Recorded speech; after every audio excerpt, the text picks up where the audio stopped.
విద్యార్థిని తలక్రిందులుగా వేలాడదీసింది teacher. Homework చెయ్యలేదని దారుణాన్ని కొడిగట్టింది. కిటికీకి తలకిందులుగా వేలాడదీసిన వైనం అక్కడ కనిపిస్తోంది. విద్యార్థిని డ్రైవర్తో కొట్టించింది ప్రిన్సిపల్. హర్యానాలో ఆలస్యంగా వెలుగులోకి వచ్చింది ఈ ఘటన. ప్రిన్సిపల్తో పాటు డ్రైవర్ని కూడా అరెస్టు చేసినట్టుగా తెలుస్తోంది. విద్యార్థులంటేనే అల్లరి చేసే స్వభావం ఉన్నవారు. అసలు అల్లర్లు చేయకపోతే వారు పిల్లలే కాదు. అలాంటి పిల్లలకు క్రమశిక్షణ నేర్పించడంలో ఉపాధ్యాయుల పాత్ర అత్యంత కీలకంగా ఉంటుంది. కానీ ఈ కాలంలో ఉపాధ్యాయులు సహనం కోల్పోయి విచక్షణారహితంగా ప్రవర్తిస్తూ ఉన్నారు. చిన్న చిన్న విషయాలకే విద్యార్థులపై కఠిన శిక్షలు అమలు చేస్తూ ఉన్నారు. తాజాగా ఇలాంటి ఘటన ఇప్పుడు సోషల్ మీడియాలో ఓ ఫోటో వైరల్గా మారిందని కూడా చెప్పొచ్చు. ఆ ఫోటో కూడా మీరు క్లియర్గా స్క్రీన్ మీద చూడొచ్చు. హర్యానా చండీగఢ్లోని పానీపట్టు పట్టణంలోని శ్రీజన్ పబ్లిక్ స్కూల్లో పనిచేస్తున్న ప్రిన్సిపల్ విద్యార్థిపై కర్కశంగా వ్యవహరించింది. హోంవర్క్ చెయ్యలేదని 2వ తరగతి విద్యార్థిని కిటికీకి తలకిందులుగా వేలాడదీసి డ్రైవర్తో కొట్టించిన ఘటన ఆలస్యంగా వెలుగులోకి వచ్చింది. తాజాగా బాలుడిని కిటికీకి తలకిందులుగా కట్టి కొట్టిన వీడియోను సోషల్ మీడియాలో పోస్ట్ చేయగా అది కాస్త వైరల్ అయింది. ఆ వీడియోను అయితే మేము ఇక్కడ మీకు చూపించలేకపోతున్నాం, ఎందుకంటే యూట్యూబ్ రూల్స్కి వ్యతిరేకంగా చూపించలేం కాబట్టి ఇప్పుడు ఆ వీడియోని అయితే మేము చూపించలేకపోతున్నాం. ఈ ఘటన ఆగస్టు 13న జరిగిందని, బాలుడిని కిటికీకి తలకిందులుగా కట్టివేసిన వీడియోను బస్సు డ్రైవర్ సోషల్ మీడియాలో షేర్ చేయడంతో సెప్టెంబర్ 27న బాధిత కుటుంబానికి ఈ విషయం తెలిసిందని కూడా చెప్పారు.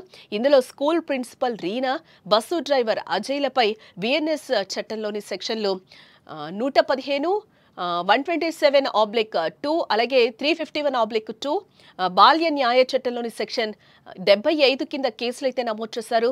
అయితే ఈ విషయంపై ప్రిన్సిపల్ ప్రశ్నించగా ఇద్దరు బాలికల పట్ల అసభ్యంగా ప్రవర్తించినందుకు వారిని కొట్టామని, అదే రోజు విద్యార్థి తల్లిదండ్రులకు కూడా తెలియజేశామని కూడా చెప్తూ ఉన్నారు.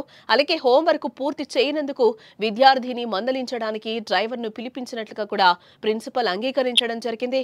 ఏదేమైనా చిన్నారి పట్ల ఇలా ప్రవర్తించడంపై సోషల్ మీడియాలో ఇప్పుడు ఆగ్రహం వ్యక్తమవుతుందని కూడా మనం చెప్పుకోవచ్చు. పిల్లలు తల్లిదండ్రుల దగ్గర గడిపే సమయం కంటే టీచర్స్ దగ్గర గడిపే సమయమే ఎక్కువ. అందుకనే పిల్లల భవిష్యత్తును అందంగా తీర్చిదిద్దే ఉపాధ్యాయుడికి తల్లిదండ్రుల తర్వాత స్థానం ఇచ్చి ఆచార్య దేవోభవ అంటూ కీర్తించింది మన సమాజం.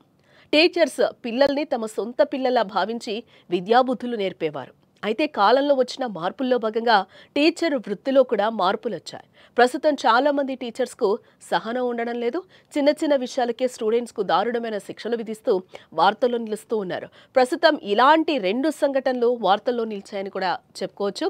హోంవర్క్ చేయని ఒక స్టూడెంట్ని తాడుతో కిటికీకి తలక్రిందులుగా వేలాడదీసిన దారుణ ఘటన ఒకటి కాగా, మరొకటి ఒక పాఠశాల ఉపాధ్యాయుడు ఇతర విద్యార్థుల ముందు చిన్న పిల్లలను దారుణంగా చెంపదెబ్బ కొట్టడం. ఈ దారుణ సంఘటనలు హర్యానా రాష్ట్రంలో పానీపట్లోని శ్రీజన్ పబ్లిక్ స్కూల్లో జరిగినట్లుగా కూడా మనకి తెలుస్తూ ఉంది. హర్యానాలో పానీపట్లోని ఒక పాఠశాలలో చోటు చేసుకున్న 2 హృదయ విదారకర చిత్రాలు నెట్టింట్లో ఇప్పుడు చక్కర్లు కొడుతూ ఉన్నాయి. విద్యార్థులను కొట్టడం, హింసించడం చూస్తే ఎవరికైనా వణుకు పుడుతుంది. ఒక విద్యార్థిని తలక్రిందులుగా వేలాడదీశారు. ఈ సంఘటనకు సంబంధించిన వీడియోలు కూడా సోషల్ మీడియాలో వైరల్గా మారాయి. ఆగ్రహాన్ని కూడా రేకెత్తించాయి. 2 వీడియోలు జాతల్ రోడ్డుని శ్రీజన్ పబ్లిక్ స్కూల్కు చెందినవిగా కూడా ఇప్పుడు ప్రజెంట్ తెలుస్తూ ఉంది. ఒక వీడియోలో 2వ తరగతి విద్యార్థిని కిటికీకి తాడుతో తలకిందులుగా వేలాడదీసి హోంవర్క్ చేయనందుకు కొట్టారు. ఇక మరొక వీడియోలో ఒక ఉపాధ్యాయుడు ఇతర విద్యార్థుల ముందు చిన్నపిల్లలను దారుణంగా చెంపదెబ్బ కొట్టడం కనిపించింది. పాఠశాల ఆవరణలో జరిగిన ఈ అమానవీయ సంఘటన పిల్లల రక్షణ చట్టాలు, విద్యాసంస్థల జవాబుదారీతనం గురించి కూడా తీవ్రమైన ప్రశ్నలను లేవనెత్తింది. ఇటు ముఖిజా కాలనీకి చెందిన డాలీ మాట్లాడుతూ తన 7 ఏళ్ల కొడుకుని ఈ సంవత్సరం ఈ స్కూల్లో చేర్పించినట్లుగా కూడా ఆమె చెప్తోంది. తన కొడుకు చేసిన ఏకైక తప్పు హోంవర్క్ చేయకపోవడమే. మహిళా టీచర్ స్కూల్ డ్రైవర్కి ఫోన్ చేసి ఈ పిల్లవాడిని శిక్షించండి, తద్వారా తాను చేయాల్సిన పనిని జీవితాంతం గుర్తుంచుకుంటాడు అని చెప్పింది. ఆ తర్వాత డ్రైవర్ అజయ్ క్రూరత్వానికి ఉన్న అన్ని పరిమితులను దాటాడు. అతను తన కొడుకును మేడ మీద ఉన్న గదికి తీసుకెళ్లి తాళ్లతో కట్టి కిటికీకి తలక్రిందులుగా వేలాడదీశాడు. ఇంకా తన కొడుకును చెంపదెబ్బ కొట్టాడు. అంతేకాదు అజయ్ తన స్నేహితులకు వీడియో కాల్ చేసి కొట్టడాన్ని కూడా చూపించాడని ఆ తల్లి చెప్తోంది. ఆ తర్వాత అతను ఆ వీడియోను సోషల్ మీడియాలో అప్లోడ్ చేశాడని స్టూడెంట్ తల్లి చెప్పి వాపోతోంది. ఆ వీడియో తన వద్దకు చేరినప్పుడు చూసి చాలా ఆశ్చర్యపోవడం నా వంతయిందని కూడా ఆ స్టూడెంట్ తల్లి చెప్తూ ఉంది.